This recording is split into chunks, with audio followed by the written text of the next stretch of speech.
The Worst Witch Strikes Again by Jill Murphy. Summer had arrived at Miss Cackle's Academy for Witches. Not that it made much difference to the grim-looking school, which was perched on a mountain amid swirling mist and pine trees. On the first morning of term, the members of Form 1 sat in class, looking a dismal sight in their new summer uniform, which was even more dreary than the winter one.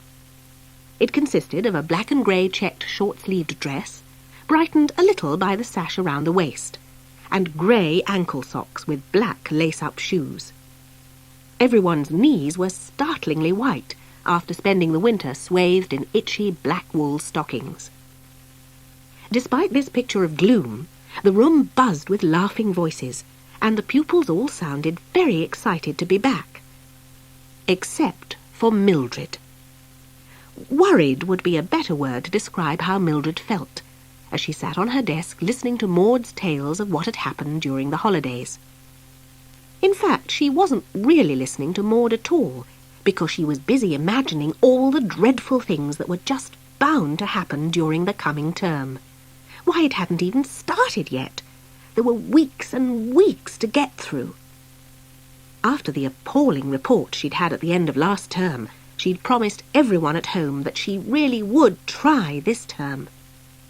Even though Miss Cackle had kindly mentioned the day when she'd saved the school from disaster, it hardly made up for all the days when everything she touched fell to bits or broke, or worse, when she couldn't resist doing something wicked to liven things up a bit. It was the worst report she'd ever taken home. "Mildred!" Maud broke into her thoughts. "You haven't been listening to a word, have you?" "Yes, I have," said Mildred. "Well, what did I say then?" asked Maud. You got a pet bat for your birthday?" replied Mildred hopefully. "I told you weren't listening," cried Maud triumphantly. "That was about 10 minutes ago." The door crashed open, and Miss Hardbroom, their terrifying form mistress, swept in like an icy blast, bringing with her a girl whom no one had ever seen before. As usual, everyone nearly jumped out of their skins, and there was a mad scramble as desk lids slammed and people crashed into each other in their hurry to be standing by their desks in an orderly manner. "Good morning, girls," said Miss Hardbroom crisply. "Good morning, Miss Hardbroom," replied the girls. "I hope you're all glad to be back with us," said Miss Hardbroom, narrowing her eyes and glaring at the unfortunate pupils in the front row. "All nice and rested and looking forward to some hard work?" "Yes, Miss Hardbroom," chorused the girls in their most sincere voices. "Good," said Miss Hardbroom, clapping her hands together in a businesslike way. "Now then, this is Enid Nightshade." She extended a bony hand towards the newcomer, who stood with hunched shoulders looking fixedly at the floor. Enid was a tall girl, even taller than Mildred, but much more ungainly with big hands and feet. There seemed to be an awful lot of her, though she wasn't exactly fat. Her hair was the colour of milky tea, and was restrained into a long, thick plait, but you could tell that it would be very wild and wavy once it was unleashed from the black hair ribbon. "Enid is newly with us this term," said Miss Hardbroom. "Mildred, Enid is to be entrusted to your care. I must point out that this is not my idea, but some strange notion of Miss Cackle's, that if you are awarded such a responsibility, it may actually turn you into a responsible member of the community. Personally, I feel it a great loss to send young Enid off down the path of ill fame with you, when we could all breathe easily if someone like Ethel were to show her the ropes." Ethel, the form sneak and goody-goody, smiled demurely at this point, and everyone felt like hitting her. "However," continued Miss Hardbroom, "perhaps I shall be proved wrong. I certainly hope so. Please make sure that Enid knows where everything is, Mildred, and keep her company for the next few days. Thank you. Now, Enid, take the desk next to Mildred, and let us begin the lesson. The first school assembly will be tomorrow morning in the Great Hall. Crumbs, thought Mildred, sneaking a look at Enid, who had crammed her huge frame into the neighbouring desk. We won't get much fun out of her. But Mildred couldn't have been more wrong.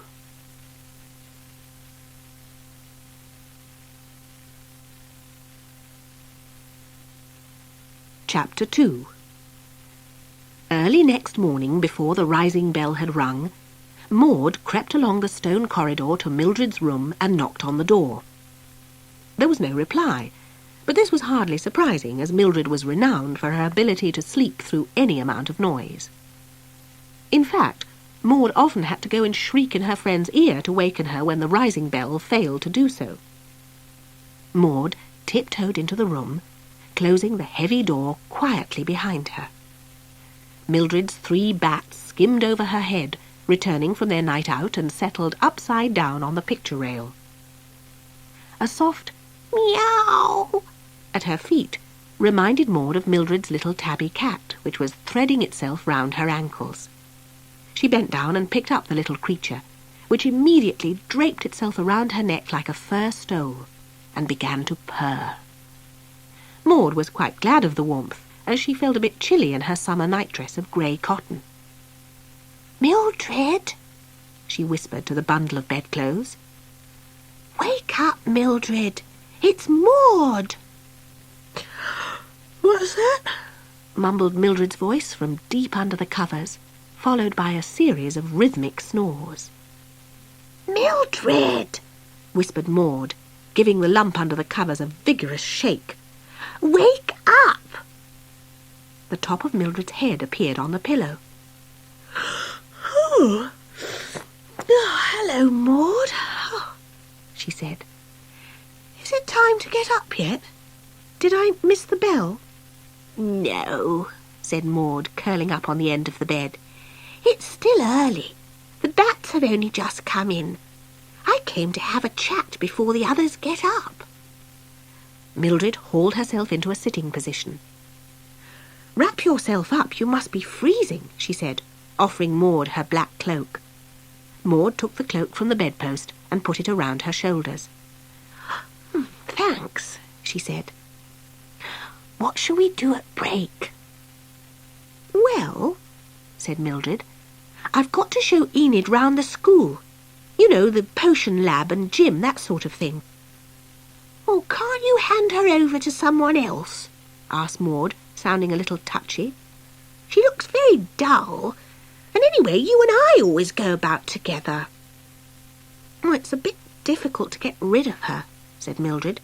Miss Hardbroom asked me, and she'd go berserk if I tried to get out of it. Anyway, the poor girl is new. I feel a bit sorry for her.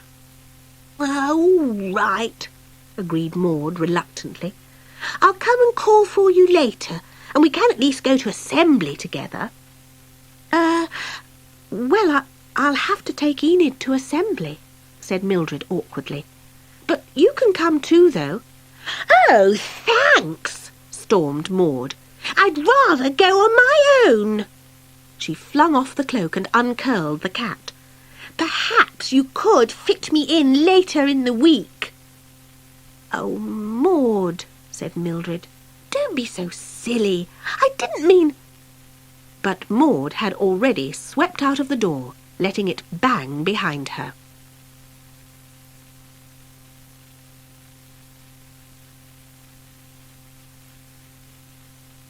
Chapter 3. 10 minutes later, the rising bell clanged and echoed through the gloomy corridors. Mildred, who was just on the verge of going back to sleep, steeled herself to get out of bed and grope around for her clothes, which were festooned all over the room as usual.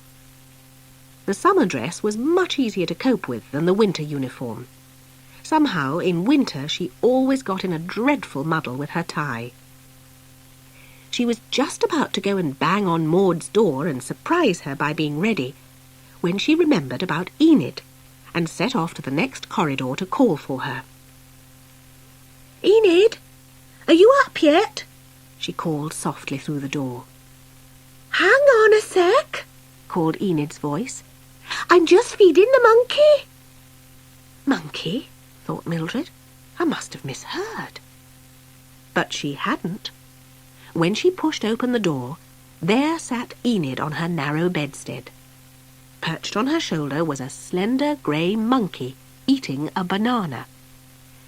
"It's to go on the back of my broom," explained Enid, as Mildred hastened inside and closed the door, in case by some mischance Miss Hardbroom should materialise outside. "But it's a monkey, Enid," exclaimed Mildred. "You won't be allowed. It says in the rules that we can only have cats. We can't even have owls." "Oh, it'll be all right," said Enid airily. "No one will notice when it's all hunched up on the end of my broom." "I wouldn't be too sure," said Mildred darkly. "You don't know Miss Hardbroom yet." "Anyway," continued Enid as if she hadn't heard Mildred's dire warning, "it's much more fun than a silly old cat. It can hang upside down by its tail and do all sorts of things." "Well," said Mildred doubtfully, "I do hope it'll be all right." "Come on, we'd better go down to assembly or we'll be late, and that would never do when I'm supposed to be looking after you." As the girls filed into the great hall, Mildred caught Maud by the arm and whispered, "Hey, Maud, you'll never guess what Enid has got in her room." But Maud didn't answer, and brushed past with her nose in the air. Miss Hardbroom stood beside the headmistress, Miss Cackle, on the platform at the end of the great hall. Unlike Miss Hardbroom, who was scowling, Miss Cackle beamed down at her flock, which stood in neat black and grey checked rows in front of her. Mildred could not suppress a snigger at the strange-looking pair they made. Miss Cackle, short and wearing a tight dress of grey satin, which made her look very bulgy, and Miss Hardbroom, tall and extremely thin, wearing a gown with black vertical stripes, which made her look even taller. Miss Hardbroom's piercing gaze swept past like a searchlight, causing Mildred's smile to vanish instantly like the sun behind a cloud. "Welcome back, girls," said Miss Cackle. "You have a term of hard work ahead of you. As well as the usual exams, there will be the school sports day, which I know you all look forward to." At this point, Miss Hardbroom closed her eyes and a look of pain flashed across her face. Mildred also felt a twinge of dread as she remembered the disastrous broomstick display at Halloween the year before. Now Miss Cackle looked a little shy. "And there will be my birthday celebration, when I look forward to the little songs and chants which you always prepare for me." A gentle groan ran round the room. Miss Cackle's birthday celebration was the most boring event of the year.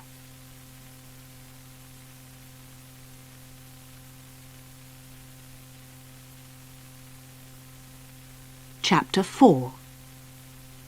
After assembly, the girls marched to the music room for their chanting lesson with Miss Bat, the chanting mistress. She was tiny, thin, and very old, with frizzy grey hair, which she wore in a plait twisted around the back of her head. Because of her habit of pressing her jaw into her chest, she had 3 chins, and this looked very odd on top of her thin little figure. She wore circular steel glasses attached to a chain round her neck, not the dainty gold kind, but more like a bicycle chain, and she always had a conductor's baton tucked behind her ear. She sat at the piano in a black dress with grey flowers, and played a rousing march as the girls entered. "Chanting's ever so dull," whispered Mildred to Enid as they marched into the music room. "Don't you believe it?" Enid whispered back, with a surprisingly wicked glint in her eye. They all took their places, and Mildred managed to position herself with Maud on one side and Enid on the other, though Maud still looked very crotchety and wouldn't return Mildred's smile. Miss Bat struck up the opening chord, to a chant that they all knew very well, and the girls began. To Mildred's surprise, Enid was singing completely out of tune. Not loud enough for Miss Bat to hear, but loud enough so that Mildred couldn't concentrate on the right note herself.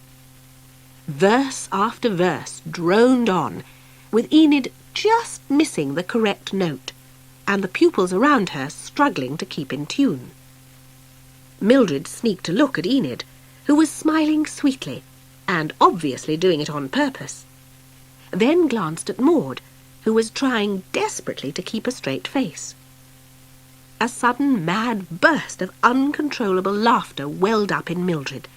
She clenched her teeth and racked her brains to think of something sad, but the sound of Enid's voice droning flatly on beside her was too much, and a loud snorting noise erupted from Mildred's nose like a motorbike starting up. Mildred put her hands across her mouth and even tried stuffing her handkerchief into it, but it was no use. A real fit of the giggles was upon her, and she just doubled up with helpless laughter and giggled till her face ached. "Mildred Hubble!" The inevitable words rang out across the room, in a tone which implied that Miss Bat would stand no more nonsense. Everyone had stopped chanting, and Mildred's peals of laughter echoed embarrassingly round the silent walls.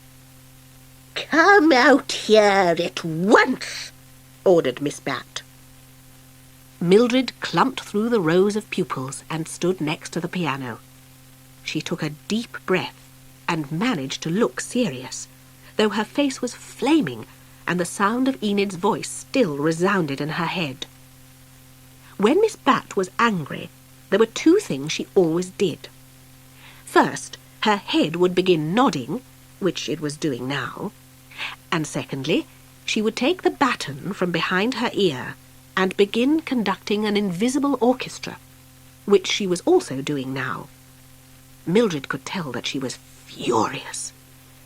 "What, may I ask, is so hilarious that you are prepared to disrupt the entire chanting lesson for the sake of it?" inquired Miss Bat coldly. "No one else seems to be laughing. Perhaps you would let us all in on the joke." Mildred stole a glance at Maud and Enid. Maud was staring intently at her feet, and Enid was gazing at the ceiling, the picture of innocence. "It was—" began Mildred, but a splatter of laughter came out, and she dissolved into a giggling wreck again. At last the wave subsided, and she was left breathless but able to speak. "Now, Mildred," quavered Miss Bat, in a voice like a taut violin string, "I'm waiting for a reasonable explanation." "Enid was singing out of tune," said Mildred. "Well," said Miss Bat, "I hardly think that is a reason for such a display of appalling manners. Come here, Enid, my dear." Enid came and stood next to Mildred by the piano. "Now, my dear," said Miss Bat kindly, "you must not feel shy because you can't sing very well. I hope you are not too upset just because Mildred decided to make a spectacle of herself on your account. Now, let me hear you sing 1 or 2 bars of Eye of Toad, and we shall see if we can help you along a little." Enid obliged in the same wavering off-key voice as before. "Eye of toad, ear of bat, leg of frog, tail of cat, drop them in, stir it up, pour it in a silver cup." This was the last straw for Mildred, who abandoned all efforts at keeping control and gave herself up to complete hysteria. As you may imagine, It was also the last straw for Miss Bat, and Mildred found herself on her way to the headmistress's office for the first time that term.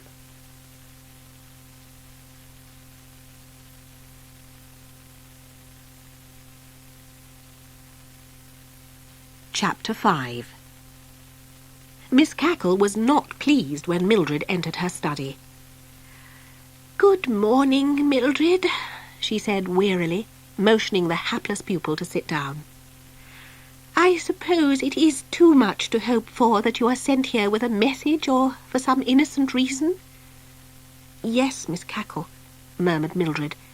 "Miss Bat sent me to you because I was laughing in the chanting lesson.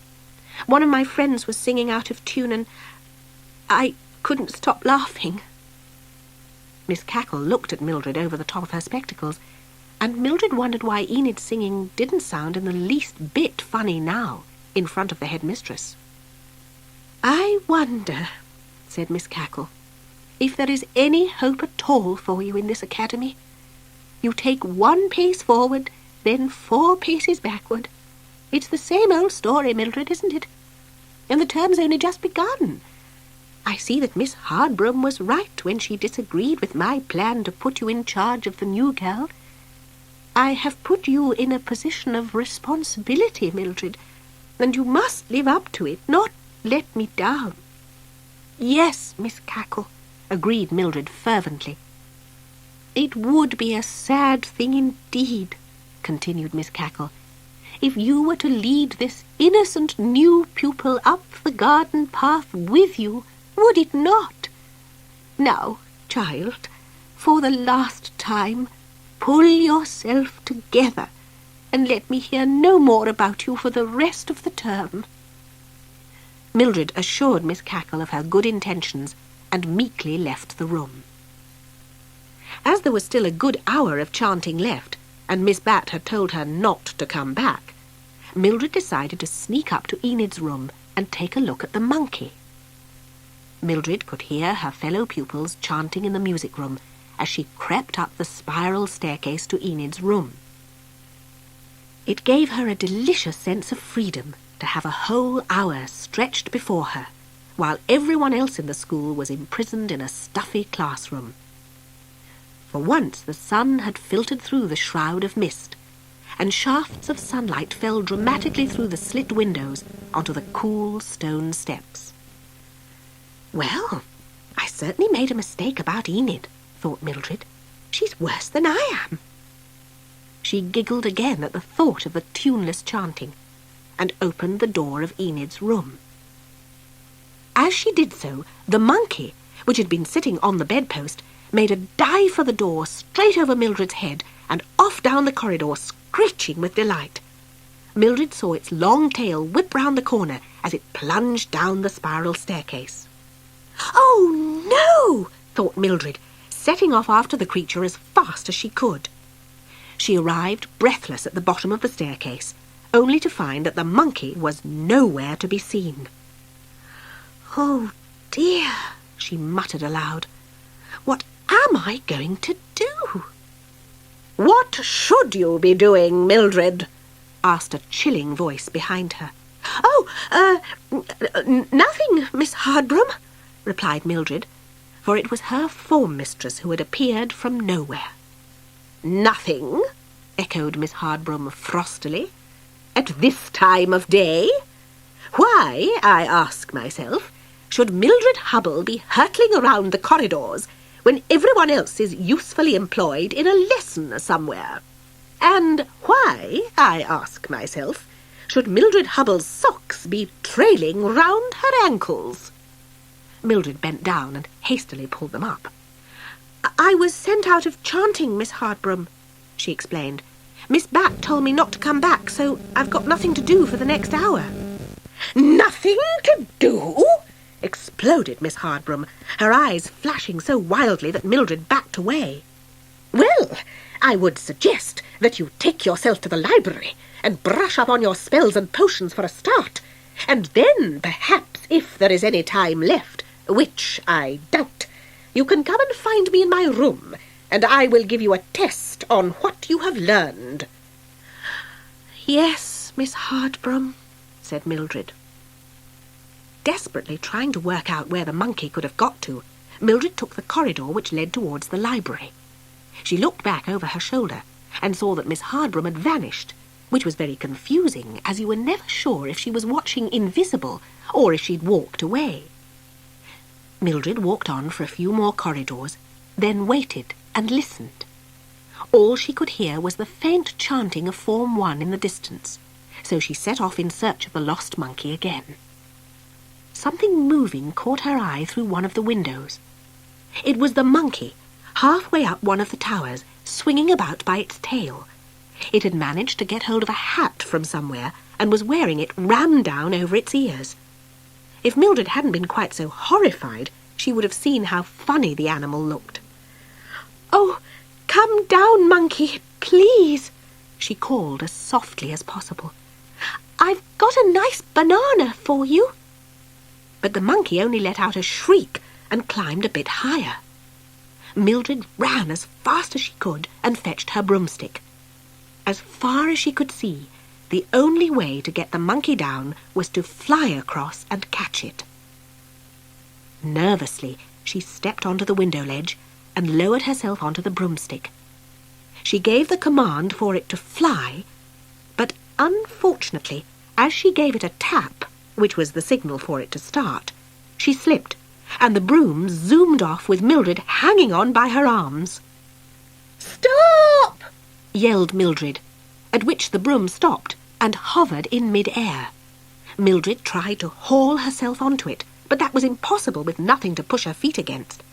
Her arms were practically out of their sockets, but she was so near the monkey that she decided to give it a try and commanded the stick to fly on. As luck would have it, the monkey was fascinated by the sight of the broom and jumped onto it, where it proceeded to run up and down and swing by its tail. "Down!" Mildred commanded the broom, and the extraordinary little group whooshed downwards. As they came into land, Mildred was shocked to see that the yard was full of people. Form 3 had been having a broomstick lesson with Miss Drill, the gym mistress, and had witnessed the whole episode on the tower. Even worse, Miss Hardbrum was standing next to Miss Drill with her arms folded and both eyebrows raised. Mildred felt quite ridiculous as she floated to the ground in such an ungainly position, with the monkey swinging beside her. "Well?" asked Miss Hardbrum, as Mildred took the monkey from the broom and stood holding it tightly in case it should escape. I found it," exclaimed Mildred. "On the tower?" sneered Miss Hardbrum. "Wearing a hat?" "Yes," said Mildred, almost dying of embarrassment. "It was up there, so I thought I ought to bring it down." "And where did it come from?" demanded Miss Hardbrum, narrowing her eyes. "You haven't been arguing with Ethel again, have you?" She was thinking of the time last term, when Mildred had changed Ethel into a pig during an argument. "No, Miss Hardbrum," said Mildred. "Well then, Mildred, where did you get the monkey from?" This was a very tricky situation. Mildred could not possibly sneak on Enid, but Miss Hardbrum's terrifying stare made Mildred feel that she probably knew anyway.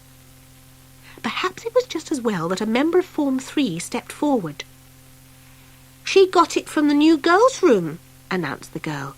"I saw her coming out of there earlier on." "Enid's room?" queried Miss Hardbrum. "But Enid has a regulation black cat. There is no other animal in her room." She sent the girl to fetch Enid from the chanting lesson, and Enid soon arrived, looking bewildered.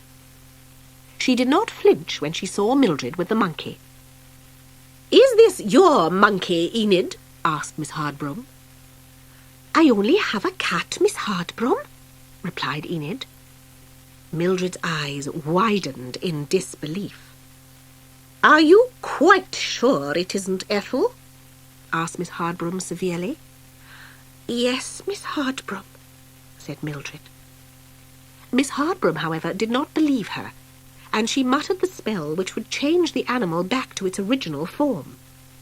To Mildred's surprise, the monkey vanished, and in its place stood a little black cat. "That's my cat!" cried Enid, as the cat jumped into her arms. "Mildred," said Miss Hardbroom, "you've been told about this before. First Ethel, now Enid's cat. For goodness sake, when is this nonsense going to stop?"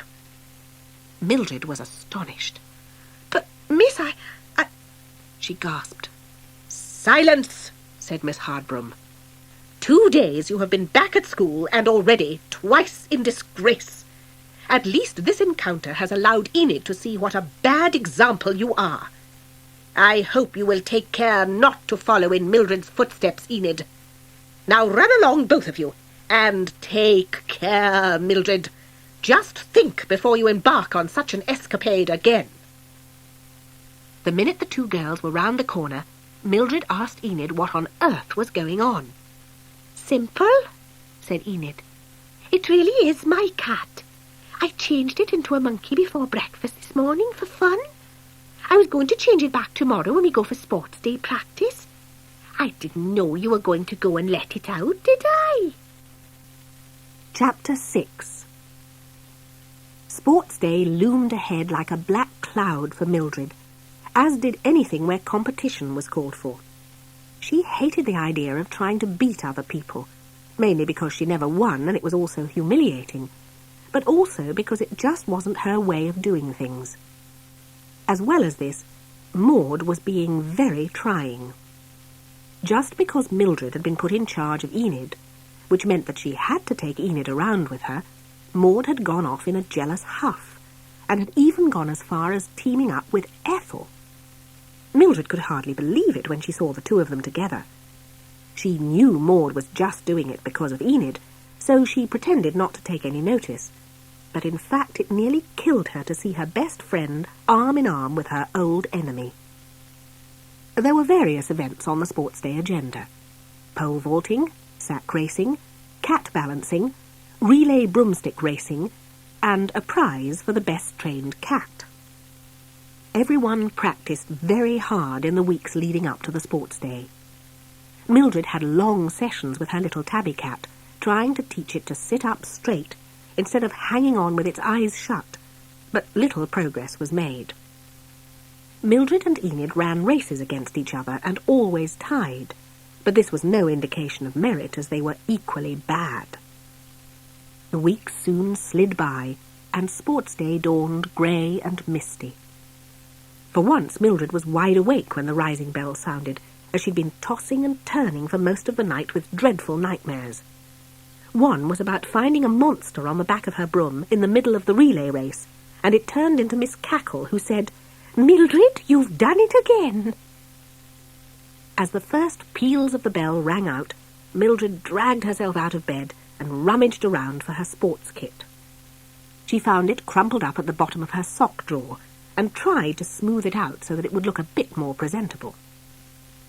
Some mornings were worse than others, she reflected, as she pulled on the dingy grey Airtex shirt and black divided skirt which hung limply to her knees.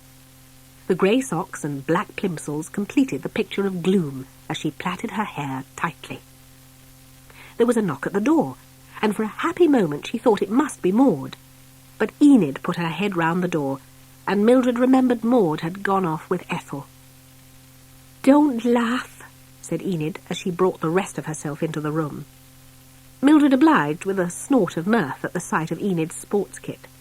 "I said don't laugh," said Enid, smiling. "I know they're funny, but I haven't got a proper pair." She was wearing a vast pair of black knickers, which were pulled up under her arms. "Haven't you got a smaller pair?" asked Mildred. "No," replied Enid. "My mother buys everything with growing room because I'm so big. You should see my vests. Some of them trail on the floor when they aren't tucked in." "I shan't be able to keep a straight face with you in those," said Mildred. "Still, it might put the others off. How's your cat?" "I'm not bringing it," said Enid. "It's been a bit off colour since the monkey incident. I don't think it could cope with broomstick riding." "I'm bringing Tabby," said Mildred. taking the cat from its position curled up on the pillow. "I've been training it every day, but I don't know if it's done any good."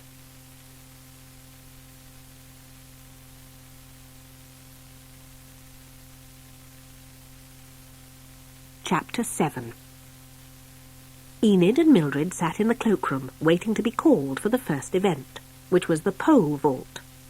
To their great consternation, they discovered that they'd been entered for everything, mainly because they were both so tall, and this gave rise to the completely false idea that they must be good at sports.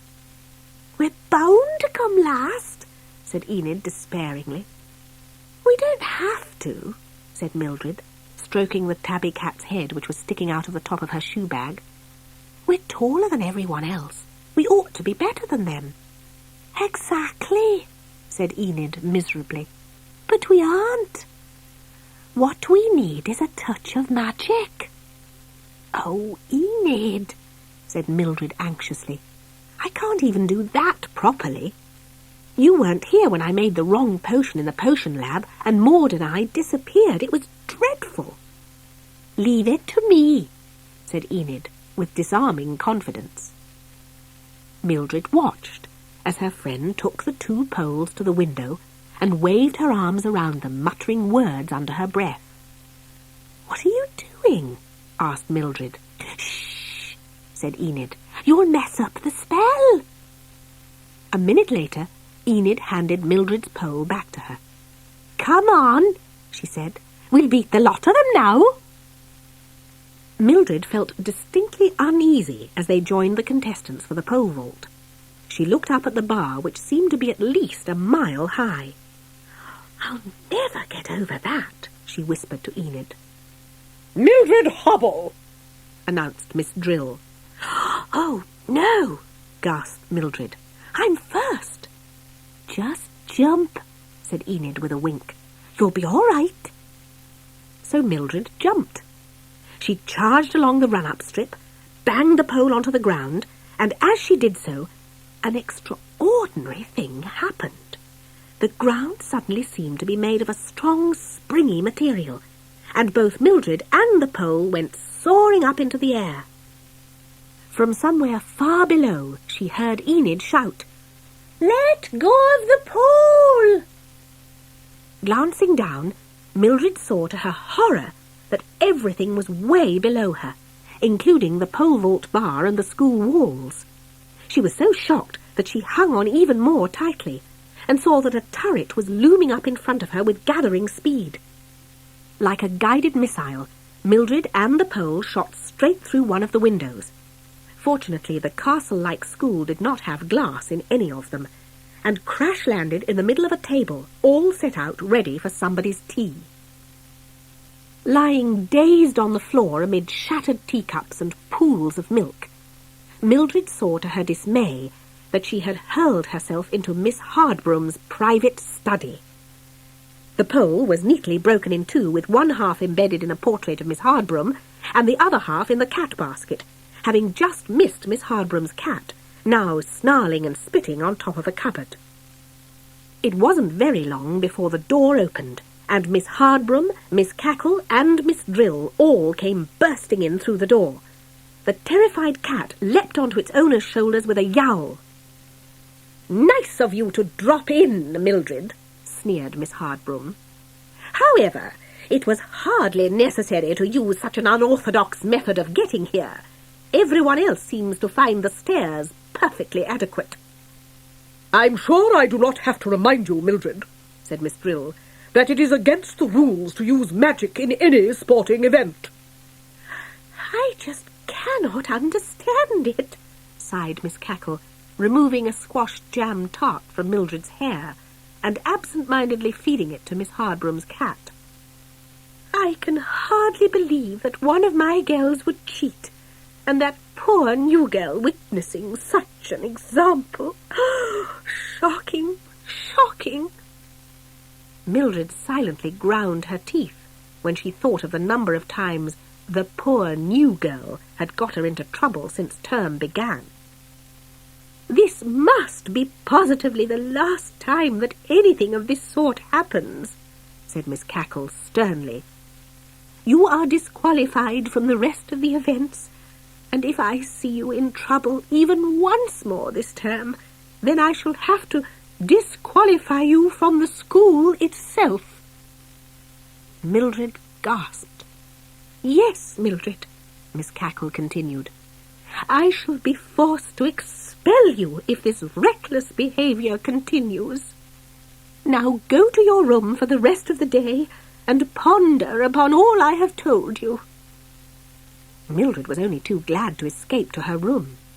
She curled up on her bed with the little cat and listened to the rest of the school laughing and cheering outside as sports day continued.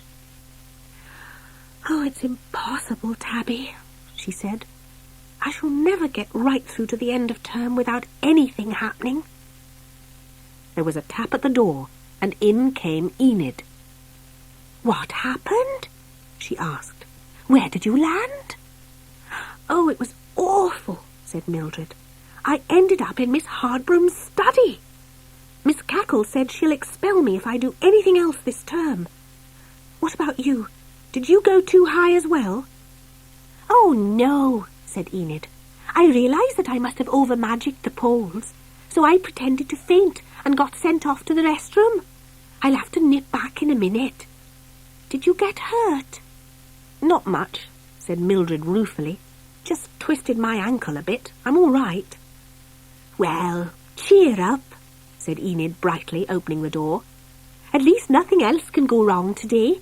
I'll see you later." Mildred managed a weak smile as Enid disappeared into the corridor. "Oh, Tabby," she said miserably to the little cat. "We've got one more chance. That's all."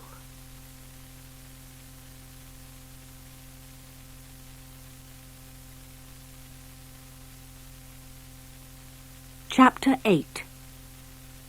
Mildred had not felt so anxious about being expelled since the day when she'd ruined the broomstick formation team at Halloween.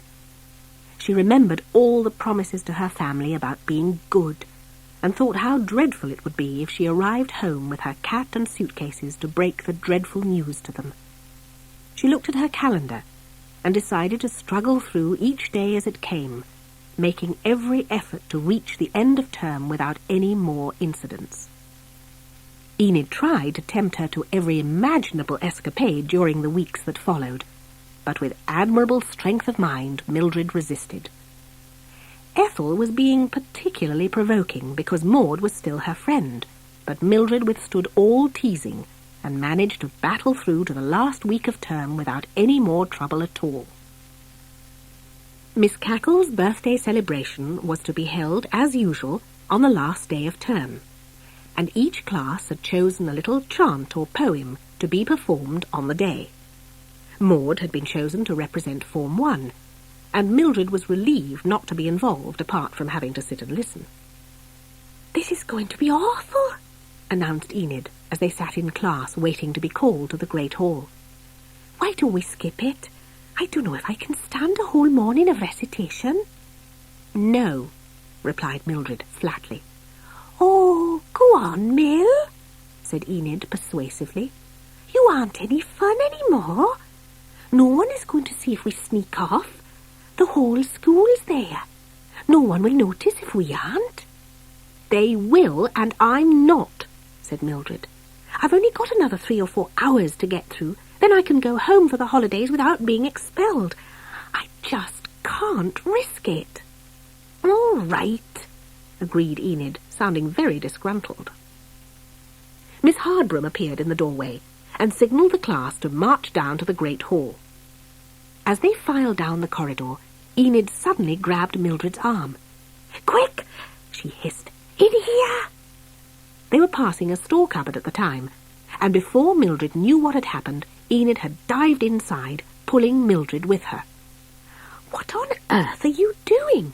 whispered Mildred, as Enid hastily closed the door. "Shh," said Enid.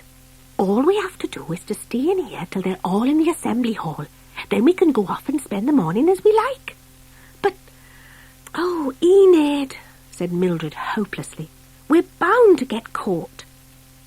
Meanwhile, outside, Ethel's eagle eye had seen Mildred and Enid vanishing into the cupboard. So had Maud, who secretly wished she'd been with them. Life had been such fun with Mildred as her best friend, and a whole term in Ethel's company had been very unpleasant indeed, especially as Ethel would keep going on about how dreadful Mildred was. As Maud and Ethel passed by the cupboard, Ethel turned the key and locked the door. "Ethel," said Maud as they marched on into the assembly hall.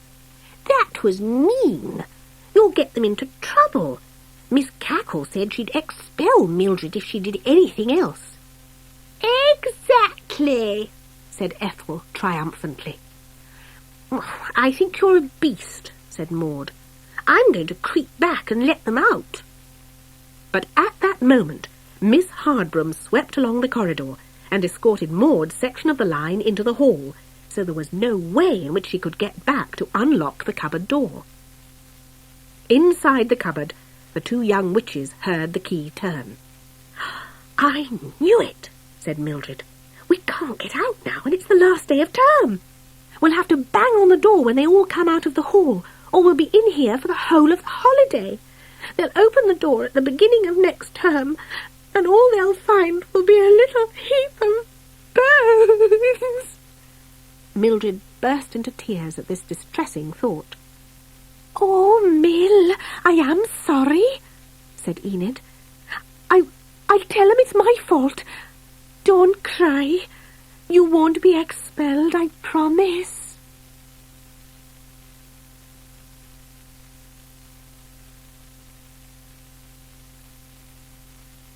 Chapter 9. When their eyes had become accustomed to the dim light in the cupboard, Mildred and Enid looked around and saw that they were in a very large, high-ceilinged room, which was obviously used for storing old furniture. The light was filtering in from an arched window high up in one corner. "We're saved!" shrieked Enid, snapping her fingers. "There's a window. All we have to do is get up there." "Oh, that's easy," said Mildred sarcastically. "It's only about 10 feet up the wall. Why don't we fly?" "Perhaps we could pile some of these things and climb up," said Enid desperately, rummaging through the old desks, broken benches, and cardboard boxes full of rubbish. "Look, Mildred," she exclaimed. "It's a broomstick."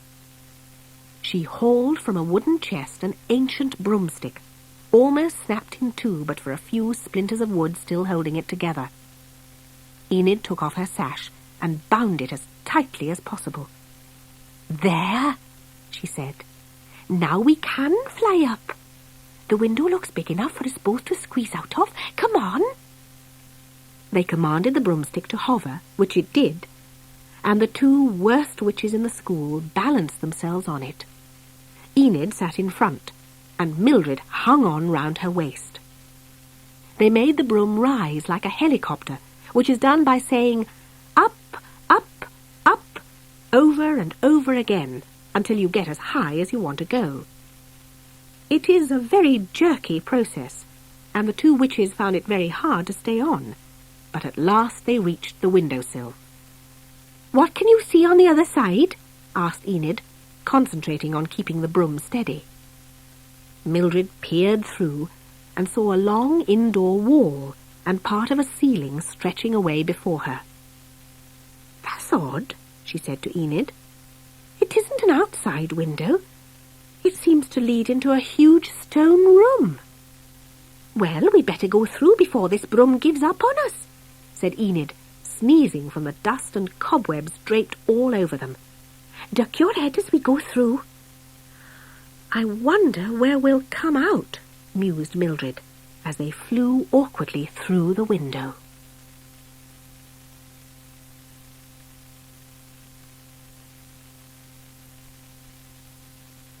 Chapter 10. Silence had been called in the great hall.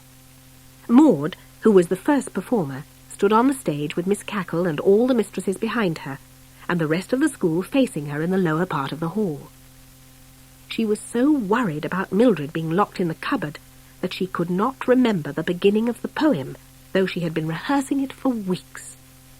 as she stood there wildly searching her memory, there was a loud sneeze and a strange scuffling sound at the back of the hall, and suddenly, from a high window in the far corner, Mildred and Enid came sailing out, covered in dust and holding on for dear life.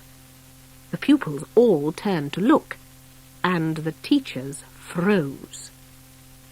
It took a split second for Maud to realise that she was not imagining things, and that the window must face into the cupboard. Quick as a flash, she cleared her throat. Miss Cackle and staff, she announced importantly, her voice trembling. I am proud to announce a surprise item from Mildred Hubble and Enid Nightshade. A double broomstick display on a solo broomstick. She waved an arm in the direction of Mildred and Enid, who looked positively thunderstruck when they realised exactly what they had flown into. "I don't believe it," muttered Mildred, as every pair of eyes in the school turned on the unlucky pair. "If we manage to get out to this one, we deserve a medal," said Enid. "Let's at least have a try and do as Maud said," whispered Mildred. "Hold the broomstick steady and fly about a bit, and I'll do some fancy work if I can." Enid started to fly the broom slowly round the hall, and Mildred clambered up onto the back of it. Clinging on to Enid's shoulders, she managed to do an extremely wobbly arabesque. In fact, she had never even stood up on a broomstick before and was rather pleased with herself. She did one with the other leg, and then got very daring and raised one arm up at the same time. Enid, who was not good at steering at the best of times, was not looking where she was going and saw the chandelier approaching just above her head. "Mildred!" she exclaimed, but it was too late. Mildred crashed straight into it, and Enid flew on, leaving her friend dangling from the vast chandelier by one arm. She turned the broom and came back to pick Mildred up. "Oh, that was a narrow squeak," gasped Mildred, settling onto the broom. "For goodness sake, watch where you're going." "What?" said Enid, turning her head. "I said watch out!" yelled Mildred, as a wall came looming up in front of them. Enid swerved violently, and Mildred fell off, just catching the broom by her fingertips and swinging in the air. At that moment, the long-suffering broomstick began to creak ominously in the middle where the sash was loosening. "Quick, Enid!" said Mildred in despair. "Take it into land before it falls to bits." Enid guided the broom onto the stage next to Maud, who with great presence of mind began applauding, joined heartily by the rest of the school. Miss Cackle and Miss Hardbroom stepped forward. Miss Cackle had a slightly puzzled expression on her face, but Miss Hardbroom had one eyebrow raised like a dagger. "Mildred Hubble," she began in her most terrifying tone of voice. But before she could launch into the attack, Miss Cackle put an arm around both Mildred's and Enid's shoulders. "Thank you, children," she said, smiling short-sightedly through her horn-rimmed spectacles. "Not very well executed, and the state of your clothing leaves much to be desired, but it was a good try. This is what we like to see in the Academy. Team spirit, initiative, but above all, effort." "Thank you, Miss Cackle," said Mildred and Enid, not daring to look up in case they caught Miss Hardbroom's eye. Miss Cackle smiled mistily and motioned the girls back to their seats. Of course, there weren't any seats for Mildred and Enid, who hadn't been there in the first place, but luckily benches had been used, so Maud squashed up and Enid and Mildred crammed in next to her. As they filed out of the hall into the yard to wait for the bell which signalled the end of term, Maud told them about Ethel turning the key and the following events, and suddenly they all saw the funny side of it. "Thanks, Maud," giggled Mildred. "Oh, it's all right," said Maud awkwardly. "Can we be friends again, Mildred?" "We already are," said Mildred, feeling a bit embarrassed. "You've just saved us from a fate worse than death. Did you see her face? Whose face, Mildred? asked Miss Hardbroom's voice. The three girls jumped in alarm as Miss Hardbroom materialized in the doorway. I was just saying, said Mildred, that we didn't do our surprise item very well, and you didn't look too pleased. I wasn't, snapped Miss Hardbroom. However, I do think that the prize for initiative should go to Maud here. You have her to thank for saving you from a fate worse than death, whatever that may have been. She stood aside and waved a hand towards the sunny yard, and the girls dived gratefully outside. She can see through walls, whispered Maud. Shh, said Enid, glancing round. She really can. The bell rang out across the school, telling the pupils that it was time to go and collect their cases.